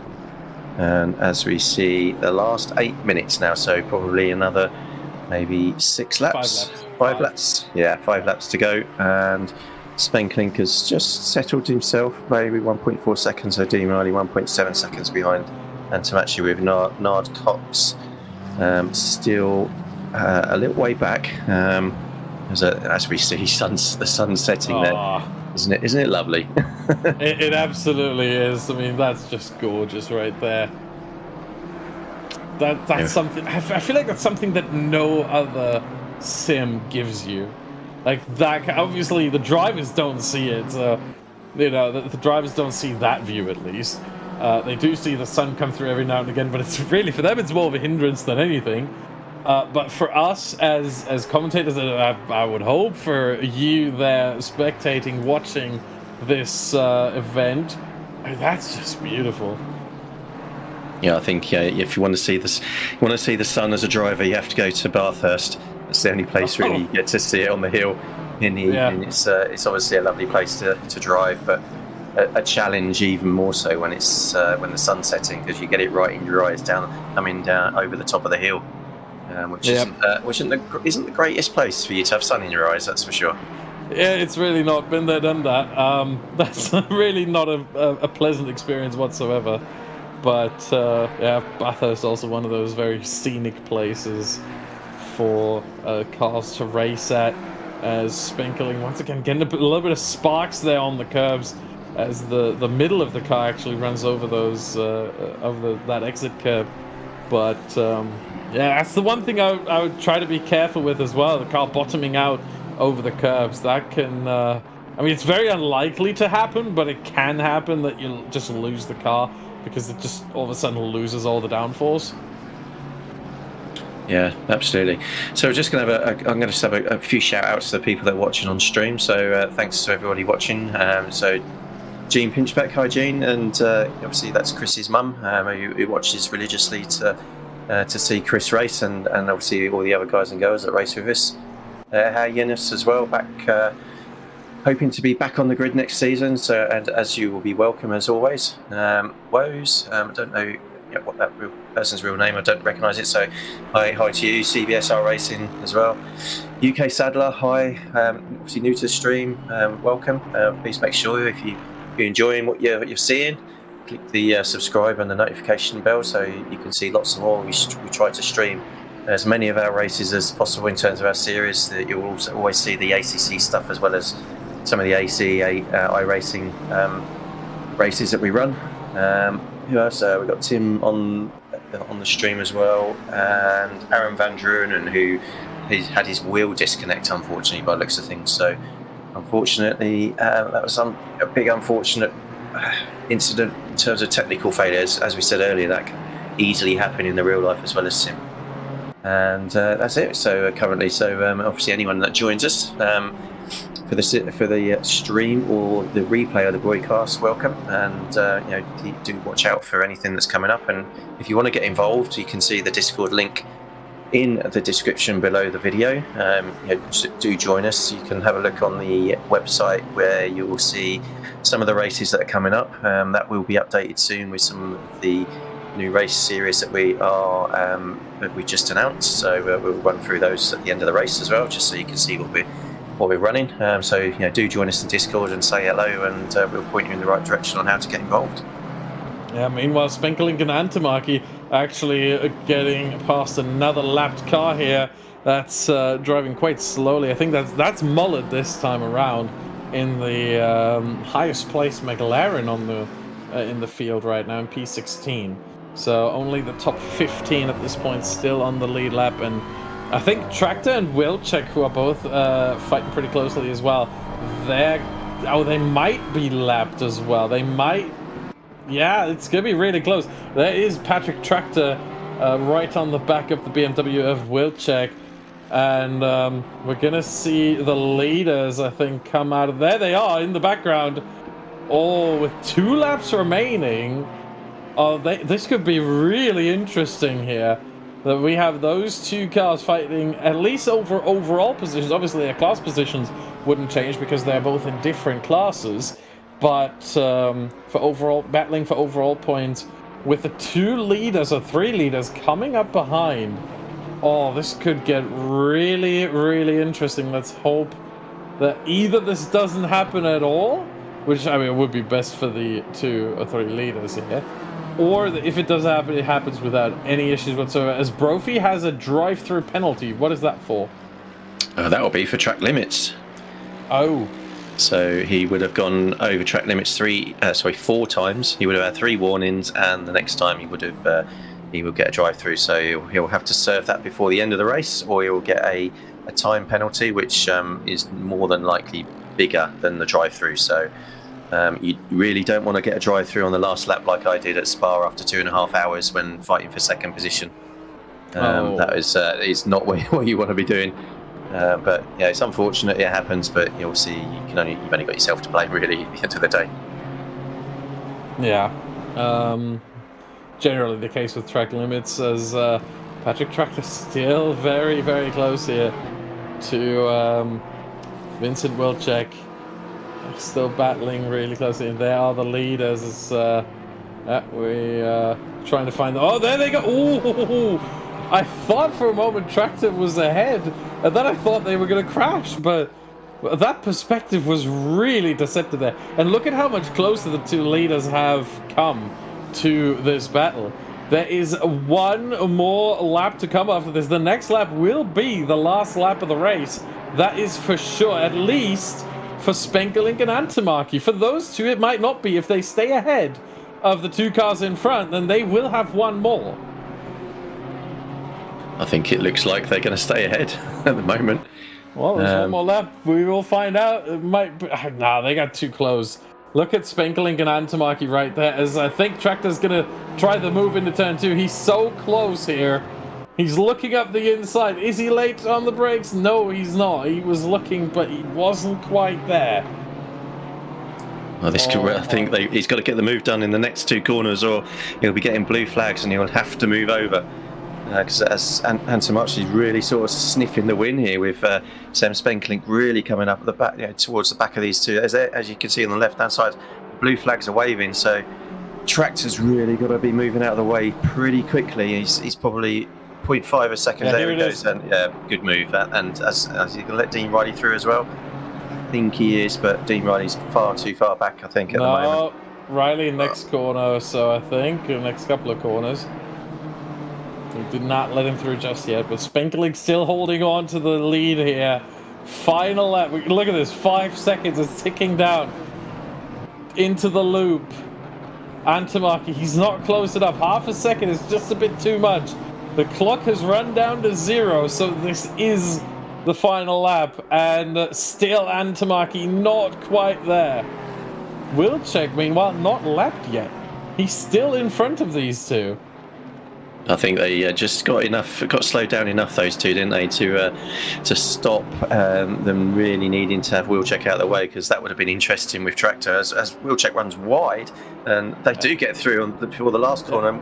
Antamaki doesn't quite get in front of Sem Spenkelink there, might have just put him off, but as Sem Spenkelink and all three of them come across the line within the first 5 seconds, and well done to Sem Spenkelink. Antamaki in second, Dean Riley third, and Niall Cox coming through to take P4. I mean, 3 seconds between the top 3 finishers. That is just a fantastic race. Yeah, so it's been very good. What an awesome race. Some very close racing. Just nose to tail pretty much all the way, and someone's really gone to town with the flares there, haven't they? Yeah, and they even changed colour. Look at that. They went from red to yellow. Interesting. I mean, that technology. Look again. Wow. I mean, that's technology right there. But yeah, fantastic race by Sam Spenkelink. Honestly, lights to flag victory. Again, if we just disregard the pits really quick, the pit stops really quick, it was a lights to flag victory for Sam Spenkelink. What a race for him. And Dean Riley is the SSRi Tier 1 GT3 champion. Yeah, what an excellent championship Dean's had. He's just been consistent all the way through. He's taken one victory, which has been enough to get him the win for the whole season. And as we can see there, obviously Sem, Adrian, and Dean running 3 abreast there to try and just show that the great sportsmanship and the great racing they've had this race, and not only this race but the season as well. As Dean looks like he's going to start doing some donuts if he can actually stay on track. Yeah, I mean, he's got a load of cars behind him, so he has to be careful for now. I think he's just letting everyone by, and nope, no donuts. Okay. Right. Well, what a season, and what a great bunch of lads that we've had racing with us. So while we wait for them to come into the interview room, hopefully we'll get the top 3 for each of the classes, and we can interview them and have a chat with Dean about how his seasons went, especially now he's back from Florida. And we shall have a quick mention about what we have got coming up in the next season. We have a fun season, summer fun season coming up, which is going to run every week, and we are going to be running 8 races with all the same car class, starting next Tuesday on the 31st of May at Zolder with the BMW M2, all in ACC, followed by Monza with the Ferrari Challenge, Nürburgring with the Porsche Cup, the new 992, Imola with the Lambo Evo 2, that's the Super Trofeo, with Spa running the BMW M4, Lexus at Suzuka, McLaren 720S at Silverstone, and Aston Martin at Oulton Park. Now, obviously, we've tried to mix the racing up with some some of the new cars, but also some of the cars that are the most popular. And coming up as well on June the 5th, we have a new AC series with 4 rounds in the BMW M2 Cup. The sign-ups are open, so if you want to get involved in those 4 races, then please do sign up to that. You can run your own liveries on that system as well. So do take us up on that offer. But make sure you join the Discord and find out how to join the racing. So I think we actually have some people in the interview room. So I'm going to drag up our race winner, Sem. That's a cool one. Sem, well done. What a race that was. It was nose to tail pretty much all of it, lights to flag almost in terms of the win, but Adrian really put you under some pressure there at the end. Yeah, definitely. It was an extremely difficult one at the end. The first stint was okay for me. I preserved my tires pretty well. Then in the second stint, I don't know, the tires just weren't there anymore. I had much more wear, and yeah, Adrian and Dean really got close. And I had to, luckily I could keep it clean. Had some moments off the track actually where I almost lost it, but luckily I had a little bit of a gap. So really happy that I could finally get my win this season right before the end. So that's nice. Yeah, I'm sure Nard will thank you profusely for picking the Honda this season. So it's going to be Nard's choice next time. That's right, isn't it? Yeah, Nard loved the Honda though. Like, I don't know what he's talking about. I think we're taking the Nissan next probably then, or the Jag. Yeah, I think you're not going to find a new teammate. But no, excellent. He wants a pay race now. You want to buy? Oh, right, okay. But yeah, excellent racing, mate, tonight. Obviously, it did look like a little bit of a struggle towards the middle of the second part of the race there, especially running wide a few times. But you've held Adrian off very well there, and especially dealing with the back markers. Obviously, we saw that at the end there. I think it was Tractor in the Porsche was very respectful, letting you pass to finish the battle on the last lap. Yeah, I was already seeing them coming up, and I was like, "Oh God, we're gonna catch them on the last lap. This is gonna be tight." And then I think he made a little bit of a mistake going into the fast right-hander, and he just let me by, so that was nice. And then it was quite tricky into the last corner as well, where I think Wilczek was ahead, and he went off track right in the last second last corner. So exciting last lap, but luckily no collisions there. Yeah, no, great result, and well done on the win. Thank you very much, Dave. Adrian, P2 today. So I think you pretty much tried everything to get past them there and to get your 3rd win of the season. But in the end, it probably wouldn't have been enough to take the championship. But how have you found your first championship with us at SSRi and racing with these guys? It was a crazy race indeed, like the world champs. I really enjoyed it, to be honest. Really looking forward to the next season. The racing and the whole thing, the commentary, the broadcasting, everything is just mega. So can't wait to race again. Yeah, bless you. So how talk us through the pit stop phase there, because obviously you managed to get the jump on Dean in the pit stop and almost Sem Spenkelink. He was so close on the getting out of the pits there. So did you really push hard getting into the pits? Or did you have a hammer time moment? I think I stayed only one lap more, and I told myself that if Sam and Dean were coming in the pits at the same time, maybe on the outlap they would lose some time battling a bit due to cold tires. Maybe Sam would have made some mistakes in front or Dean pushing hard.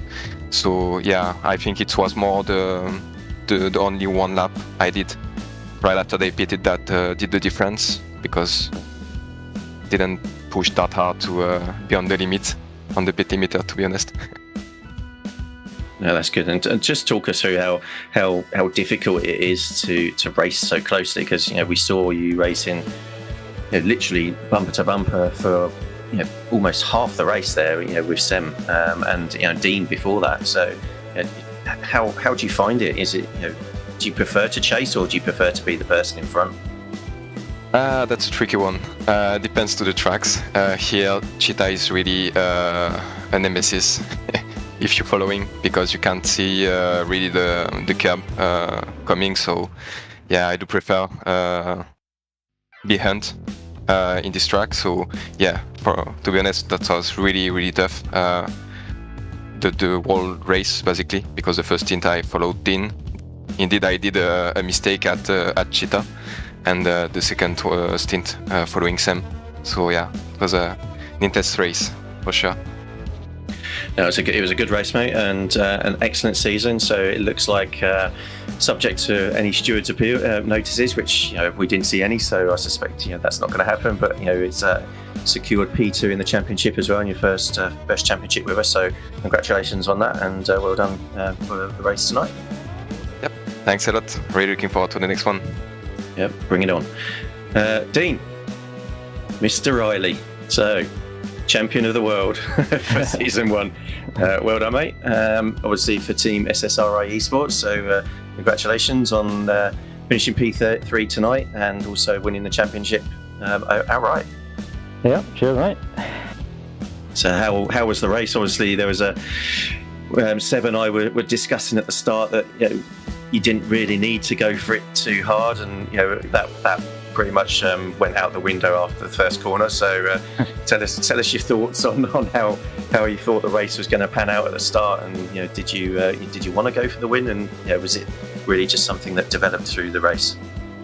No, I mean the plan was to really stay safe, and I just saw the opportunity at the start, and I thought if I can stay on the inside, I'm going to keep the position here, and I just kept my foot in and just went for it, knowing it was Adrian next to me. I thought, he's a obviously respectful driver and that, so I knew he wasn't going to take me out. So I thought if I just hold my line and keep the position, I might keep second place, and that's what ended up happening.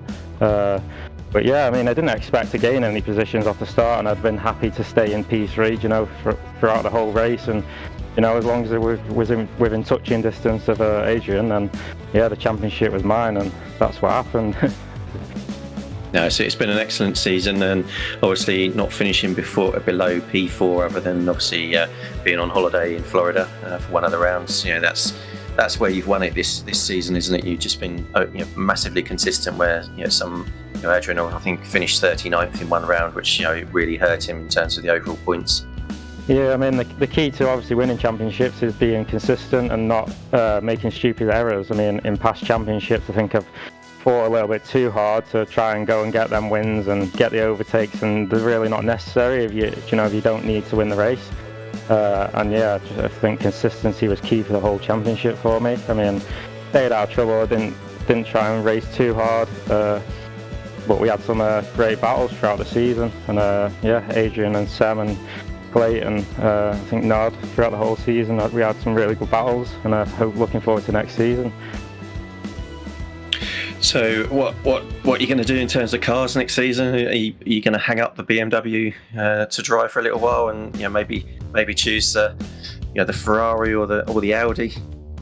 To be honest, if the BMW stays the way it is, I'm always going to pick a front engine car.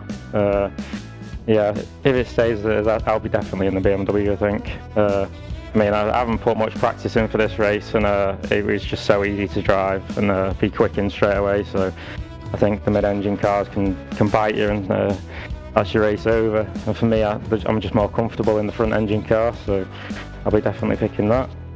Yeah, I think you've done enough laps on this track to not need to practice. Yeah. Disappointing quality, but yeah, it was enough. Yeah, so just final note, just congratulate on the championship, and obviously a good P3 today, which was plenty for you to secure that this season. So congratulations, and you can give Regan Mitchell a little nudge and just say, unlucky mate, you could have carried on, but yeah, I'm sure he'll be happy for you as well. So that leaves us just to tie up for the rest of the evening, and obviously, as we said, if you do want to get involved, then do join our Discord and check out our website, and you'll be able to see some of the details of all the things that we do in SSRi, and all the things that you can get involved with. We've a great community in terms of the drivers, as you've heard from 3 of them there. They're really close racing, as you have seen on the stream today. And lastly, I'd like to thank Tom Vandermeer for doing a stellar job at the broadcasting on both the GT3s and the GT4s this season. So thank you very much for doing that. And for Seb Kowalski for joining me tonight. I hope you've enjoyed it, and hopefully see you next time.